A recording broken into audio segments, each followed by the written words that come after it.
బతికుంటే ఆ చిన్నారి వాళ్ళ ఘనంగా పుట్టినరోజు జరుపుకోవాలి. అమ్మా నాన్నలు, బంధువుల ఆశీస్సులు, స్నేహితుల విషస్సులతో ఆమె ఇల్లు కళకళ్లాడాలి. కానీ ఇప్పుడు ఆ ఇంట్లో ఆ చిట్టి తల్లి లేదు. ఆ వెలుగు అసలే లేదు. నెల రోజుల కిందట జరిగిన రోడ్డు ప్రమాదంలో మృతి చెందిన చిన్నారి రమ్య ఇంట్లో ఆమె బర్త్డే రోజున అడుగడుగున విషాదమే. ఇవాళ రమ్య పుట్టినరోజు. 9 ఏళ్లు నుండి 10వ ఏట అడుగుపెట్టాల్సిన సందర్భం. నాన్న ప్రేమతో తీసుకొచ్చిన ఏంజల్ ఫ్రాక్ వేసుకుని తాతయ్యో బాబాయో తీసుకొచ్చిన కేక్ని కట్ చేసి తన స్నేహితులతోటో అమ్మ ఒళ్ళో కూర్చుని గారాబాలు చేయాల్సిన సందర్భం. కానీ ఒక నిర్లక్ష్యం ఈ ఇంట వెలుగుల్ని దూరం చేసింది. ఈ ఇంట ఇవాళ ఆనందాల్ని దూరం చేసింది. మరి ఈ కుటుంబ సభ్యుల ఏ విధంగా ఉన్నారు, వాళ్ళ ఆవేదన ఏ విధంగా ఉంది, వాళ్ళతో మాట్లాడదాం. రాధిక గారు, ఇవాళకి రేపు చూసుకుంటే ఒక నెల పూర్తవుతుంది రమ్య చనిపోయి. ఈ నెల రోజుల కాలంలో ఎలా ఉంది? మీరు రికవర్ అయ్యారా? రికవర్ అంటే రమ్య జ్ఞాపకాల నుంచి ఇంకా తేరుకోలేదండి. కాకపోతే ఫిజికల్గా కొంచెం బెడ్ మూమెంట్స్ అవుతున్నాయి అంతే. కానీ ఇంకా మంచం దిగడానికి, అడుగు పెట్టడానికి నేల మీద 3 months పడుతుందన్నారు డాక్టర్స్.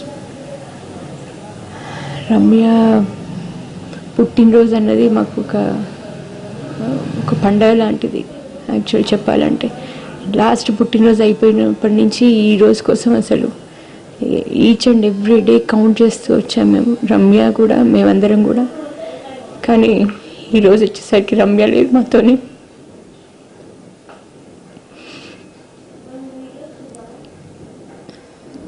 అన్ని పండుగల కంటే రమ్య బర్త్డే చాలా ఇష్టం.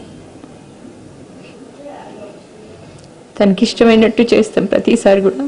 రమ్యకి ఎలా ఇష్టమైతే ఎవరిని పిలవమంటే వాళ్ళని పిలుస్తాం, ఎలా చేయమంటే అలా చేస్తాం ప్రతిసారి కూడా. మా ఇష్టం అంటూ ఏది ఉండదు. రమ్యని అడిగి రమ్య ఎలాంటి డ్రెస్ అంటే అలాంటి డ్రెస్ కొనటం, ఎవరిని ఇన్వైట్ ఎలా చేయమంటే అలా సెలబ్రేట్ చేస్తాం అన్నమాట. మామూలుగా అయితే ఈరోజు రమ్య అల్లరితోటి సందడితోటి ఈ ఇల్లు కలకళ్ళాడాల్సింది. ఇవాళ ఆమె జ్ఞాపకాలతోటి, మీ కన్నీళ్ళతోటి నిండుతోంది ఇల్లు. అది మా దురదృష్టం అండి. ఎవరో చేసిన పాపానికి మేమందరం 4 కుటుంబాలు సఫర్ అవుతున్నాం. వాళ్ళు యాక్చువల్గా బర్త్డే ఎంతో ఆనందంగా ఉండాల్సిన రోజు, కానీ ఇలా ఉన్నాం అందరం.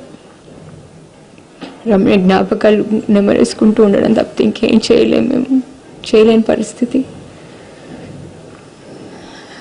పోయినసారి కూడా తన పుట్టినరోజు హైటెక్ సిటీ దగ్గర ఉంటే తనంది నా ఫ్రెండ్స్తో చేసుకుంటాను నేను, నా సెయింట్ పాల్స్ ఫ్రెండ్స్, వాళ్ళని మిస్ అవుతున్నా అని మేము పార్క్లో చేసుకుంటా బర్త్డే, వాళ్ళతో ఆడుకుంటా నేను అంటే సరే అని ఆల్ ద వే అక్కడి నుంచి వచ్చి మెల్కోట్ పార్క్లో తను సెలబ్రేట్ చేసుకుంది లాస్ట్ టైం బర్త్డే. రమ్య వాళ్ళ మా అమ్మ వాళ్ళు కూడా వాళ్ళు ఫ్రాక్ ఉండట్లేదని ముందే ఫ్రాక్ కొని ఇచ్చేసి వెళ్ళారు బర్త్డేకి వేసుకోమని. కానీ ఏం వేయకముందే దానికి 100 ఏళ్ళు నిండిపోయాయి. చిన్నప్పటి నుంచి కూడా అసలు తన ఫేవరెట్ పండగ ఏదైనా సెలబ్రేషన్ అంటే బర్త్డే. తనకు ఒక డ్రీమ్, ఆ బర్త్డే అంటే చాలా, బర్త్డే వస్తుందంటే అసలు ఎంత ఆనందం, ఎంత ఇష్టమో. అది ఒక ప్రిన్సెస్ లాగా ఫీల్ అవుతుంది. బర్త్డే తన special day, it's my special day అని ఫీల్ అవుతుంది చాలా. 9 ఏళ్ల క్రితం ఖచ్చితంగా ఇదే రోజు మీరు మొదటిసారి తన పొత్తిళ్ళలోకి తీసుకున్నారు. ఇదే రోజు మీ మనసులో కేవలం మీ పొత్తిళ్ళలో ఆమె జ్ఞాపకాలు మాత్రమే మిగిలిన్నాయి. పుట్టినరోజు అనుకున్నాను ఫస్ట్. తను ఒళ్ళో తీసుకొని God given gift, God I'm blessed by such a nice gift అనుకున్నాను. అంతా తను అసలు అట్లా ఉండేది కూడా, అన్ని మెరాకిల్స్ కూడా అయ్యాయి తను పుట్టినప్పుడు. అమ్మ, మీరు చెప్పండి, ఏ విధంగా ఉంది రమ్య? ప్రతిక్షణం గుర్తుకొస్తానే ఉందా? అదేవిధంగా అటువైపు రమ్యకు సంబంధించి ఈ దోషులు ఎవరు అనేది మీ దగ్గరికి ఏమన్నా ప్రభుత్వం దగ్గర నుంచి ఏమన్నా సమాచారం ఉందా? రమ్య జ్ఞాపకాలు ఇప్పుడు వస్తూనే ఉంటాయండి. ప్రతిరోజు మేము రమ్యను గుర్తు చేసుకుని ప్రతి విషయంలోనూ రమ్య మా తలంపులోనే ఉంది. హృదయం నుంచి ఎప్పుడు రమ్య దూరం కాలేదండి.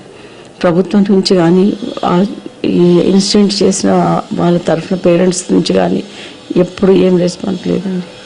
అదే మాకు బాధాకరం. అసలు ఇంత పెద్ద తప్పు జరిగినాక కూడా ఎవరు పనిష్ చేయటం లేదు వాళ్ళని.